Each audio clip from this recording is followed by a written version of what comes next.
MSI now have a larger version of their thin GS76 gaming laptop. This is its biggest 17-inch brother, the all-new GS76. So let's find out what it's got for us in this review. My model has Intel's new 11th gen i7-11800H 8-core CPU, NVIDIA RTX 3060 graphics, 32 gigs of memory, and a 1080p 240Hz screen. But there are also 360Hz or 4K options too, as well as higher CPU or GPU. You can check out other spec configs as well as updated prices with the links down below. Like MSI's other laptops in the GS series, the GS76 has an all-black metal design, making it both look and feel like a sleek device. The entire thing has a matte black finish and no sharp corners or edges anywhere. The laptop alone weighs 2.3 kilos or 5.2 pounds, then about 3.1 kilos or 6.9 pounds with the 230 watt power brick and cables. Along with lighter weight, a smaller footprint is a priority with MSI's GS series, and it's not too thick for a 17-inch laptop. Thinner than an Aero 17, but not quite as thin as the Razer Blade Pro 17. MSI's Dragon Center software, the control panel for the laptop, gives us the option to enable or disable Optimus, which will offer a speed boost in games, however there's no G-Sync. I think the MSI Dragon Center software I tested will be reskinned as MSI Center, but the core functionality looks the same. The 17.3-inch 1080p screen has okay but not amazing color gamut. Contrast was on the lower side, and brightness isn't quite getting to 300 nits when at maximum, but this is with the 240Hz panel. Expect different results with the others. The software also gives us the option of enabling or disabling panel overdrive, which should affect average greater gray screen response time. However, I didn't find it to make a difference, so I'm not sure if it's an early software bug. It's not too bad when compared to others, but not amazing for a 240Hz panel either. Hopefully the overdrive mode actually helps in future, as MSI are claiming a 3 millisecond response time. Backlight bleed was fine, only very minor patches that I never noticed, but this will vary between panels and laptops. There's a 720p camera above the screen in the middle, and it's got IR for Windows Hello, which worked fine for me with or without glasses on, but my partner set it up with glasses to find it didn't recognize her without them. This is what the camera and microphone look and sound like. This is what it sounds like while I'm typing on the keyboard,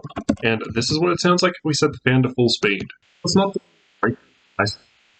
The keyboard has per-key RGB backlighting, which can be customized with the included SteelSeries software. All keys and secondary functions are lit up, and holding the function key instead shows you which functions are available, which could make changing brightness a little annoying as you can't see the result at the same time. It's got 3 levels of key brightness, but I thought the keyboard lighting was pretty dim, especially compared to some of MSI's previous models. Typing sounds a little clicky. I had no issues with the keyboard.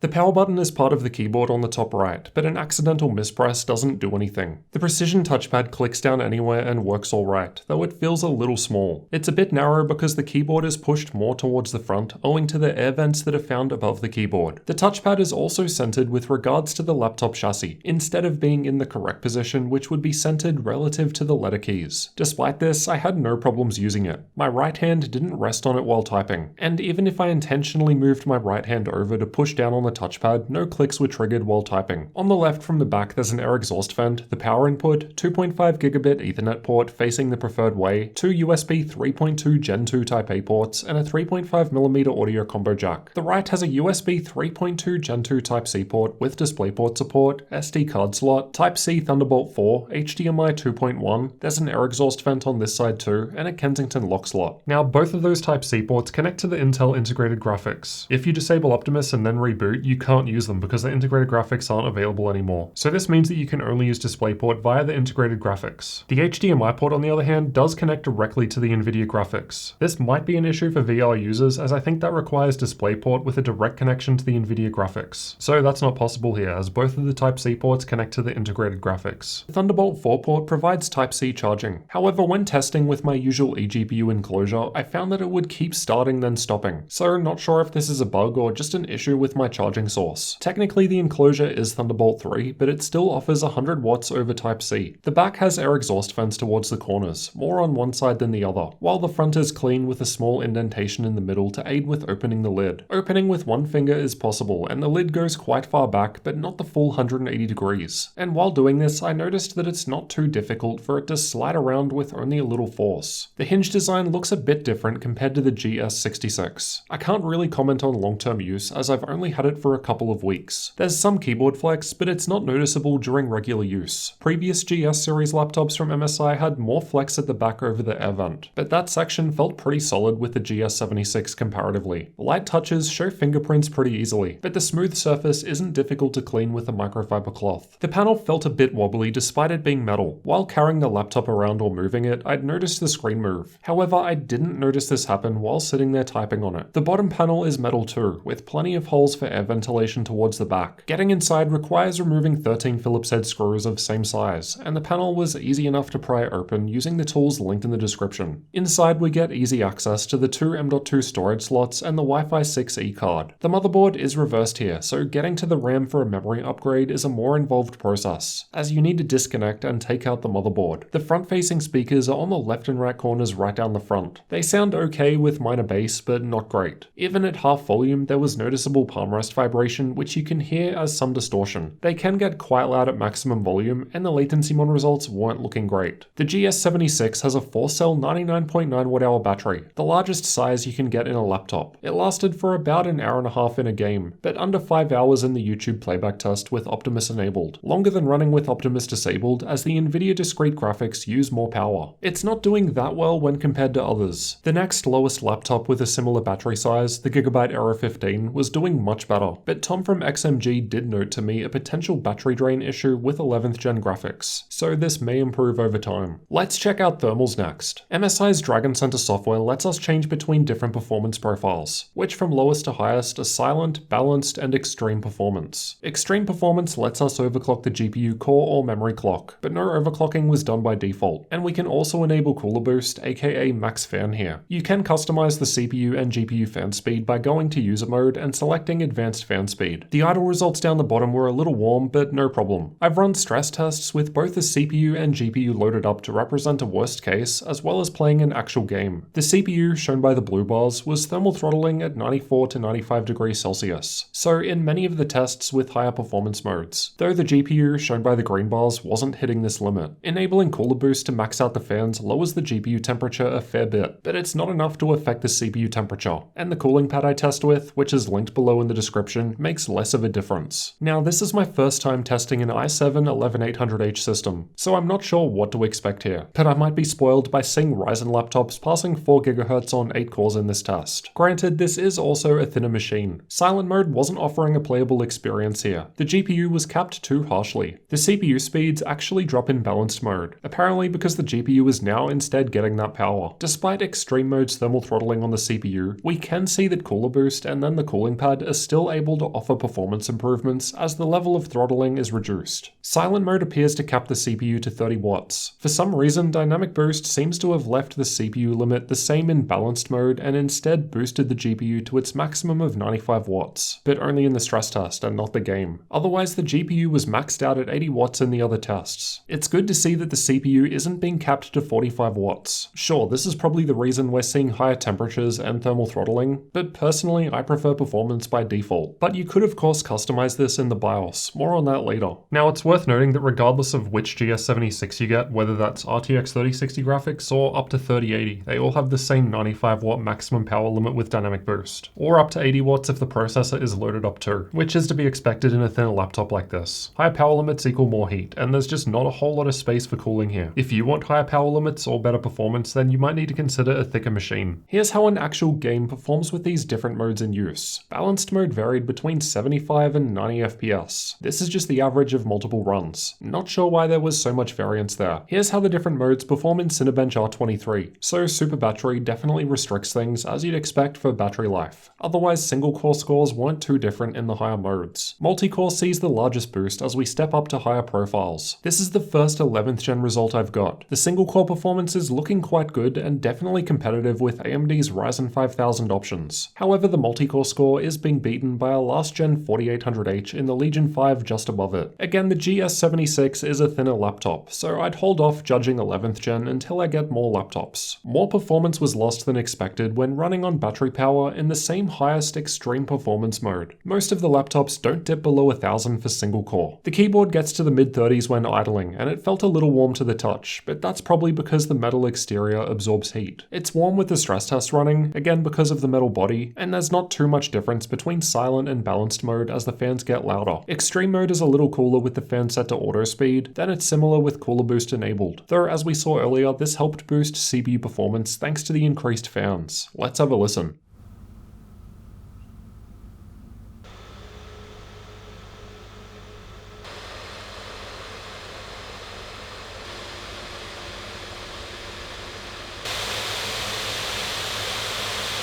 I couldn't hear it when idling. The differences between balanced and extreme performance modes weren't that much, but then it gets significantly louder with cooler boost enabled. Personally, I think this is an advantage because we can customize the fan speed. I'd rather there be fan headroom available for those that might want to use it rather than being arbitrarily capped lower just to keep things quieter. User choice is always best. Now let's find out how well this configuration of GS76 compares against other laptops in games. But use these results as a rough guide only, as they were tested at different times with different drivers. I've tested Battlefield 5 in campaign mode at ultra settings, and the GS76 is highlighted in red. This is the first time I've had a laptop with RTX 3060 graphics, but it's also 11th gen, so two new things appearing in the comparison graph for the first time. It seems to be performing close to 2070 and 2080 Max-Q machines with similar power limits, though the 1% low is up substantially compared to most others, perhaps as a result of the 11800H. Shadow of the Tomb Raider was tested with the game's benchmark tool with the highest setting preset, and the GS76 is still sitting in a similar position. The 3070 in the Omen 15 just above it was reaching 8% higher average FPS, though it has a lower power limit too and no option of disabling Optimus. And the GS76 is coming out ahead of the 2070 Super with full power limit in the SCAR 15. Far Cry 5 was also tested with the game's benchmark tool at max settings, and the GS76 is up a lot here. This test generally seems to favor Intel systems, so I'm guessing that's why the new i7 11800H is doing so well compared to other laptops with lower tier GPUs. I've also tested the GS76 in 13 different games in this video here if you want to get a better idea of how well it performs. Here are the results from 3D Mark for those that find them useful. Now for some creator tests. Adobe Premiere was tested with the Puget Systems benchmark. Again, this is my first time comparing both an 11th gen CPU and 3060 graphics. It seems to be around other 3070 laptops, so the new processor might be giving it an edge. Adobe Photoshop generally depends more on processor performance, and the GS76 is doing very well here. Again, likely due to the 11th gen processor, as Tiger Lake is offering nice improvements to single-threaded workloads. DaVinci Resolve is more GPU heavy, so it's down a bit on the list with the same laptops, especially given its lower power limit. But hey, it's still right alongside 2080 Max-Q laptops. I've also tested SpecView Perf, which tests out various professional 3D workloads. The 512 gig drive in my unit wasn't doing that well, but specific drives will likely vary by region, and MSI does note they offer PCIe 4 options. The GS76 supports one PCIe 4 M.2 drive, and the GPU is using 16 lanes of PCIe 4, so that's all 20 lanes used up, meaning the second M.2 slot must therefore be PCIe 3. The SD card slot is performing very nicely, basically maxing out my V90 card, and the card clicks in and sits most of the way into the laptop. As is the case with all of MSI's gaming laptops, there are tons of BIOS options available once you enter the Epic cheat code to access the advanced BIOS. You can modify thermals, power limits, and all sorts of tuning options. Just only change what you understand to avoid breaking things. I booted an Ubuntu 21 Live CD to test Linux support. Out of the box, the touchpad and Wi-Fi didn't work, but keyboard, Ethernet, sound, screen brightness, and keyboard brightness worked fine. Now let's discuss pricing. This will change over time, so refer to the links down in the description for updated prices. At the time of recording, Newegg in the US only has the higher RTX 3080 models listed, $3,100 for this one with 360Hz screen, while the 4K model with higher tier CPU and then memory and storage further doubled again is $4,000. So definitely not cheap, but I'd expect the lower tier 3060 model I've tested to be substantially cheaper than these examples. Again, you'll have to refer to the links below as pricing isn't currently available for me to discuss. Alright, so with all of that in mind, let's consider both the good and the bad parts of the GS76 to help you decide if this is a laptop worth considering. As is the case with other laptops in MSI's GS series, the priority is clearly on a thinner and lighter machine. Personally, I don't think I would mind it being a little thicker. I mean, it's already a 17-inch laptop, so it's going to take up some space either way, and more weight might allow for things like higher power limits and more performance and better cooling. Often a lighter laptop means less materials and a weaker machine, but the GS76 feels fairly solid all things considered, with the exception of the lid, which as previously mentioned does wobble a bit. The 1080p 240Hz screen wasn't great. It's not as bright as I'd like to see, colors are fine but not impressive, and response time isn't ideal, let alone close to the 3 milliseconds advertised. advertised. Though, as discussed, that could be a bug with the overdrive mode, so hopefully if it is, it gets fixed. If it's not, well, there are also other faster 300 and even 360Hz displays. I like that we've got the option of disabling Optimus for a speed boost in games, but the inclusion of G-Sync would have been icing on the cake. I thought the keyboard lighting was a bit dim and the touchpad a bit small, but both work just fine. I thought the I/O selection was great, no older USB 3.2 Gen 1 at all. Temperatures are on the warmer side internally, and the exterior felt a bit warm because the metal chassis conducts heat, but it never actually felt hot to me while actually using it. The only other thing I personally wasn't a fan of was the upside down motherboard, as it makes upgrades to the memory more difficult. Perhaps that's a requirement for MSI to get the laptop this thin, but other brands like Razer seem to have gotten around that. Unfortunately, this GS76 has to go back to MSI tomorrow, so I won't have time to test out the i7-11800H. But I've got other laptops with that processor that I'll use to compare against AMD's Ryzen 5000 soon, so make sure you're subscribed for those upcoming comparisons. Come and join the community in Discord and get behind the scenes videos by supporting the channel on Patreon, and check out this one if you want to see how well the GS76 performs in 13 different games at all setting levels. I'll see you over in that one next.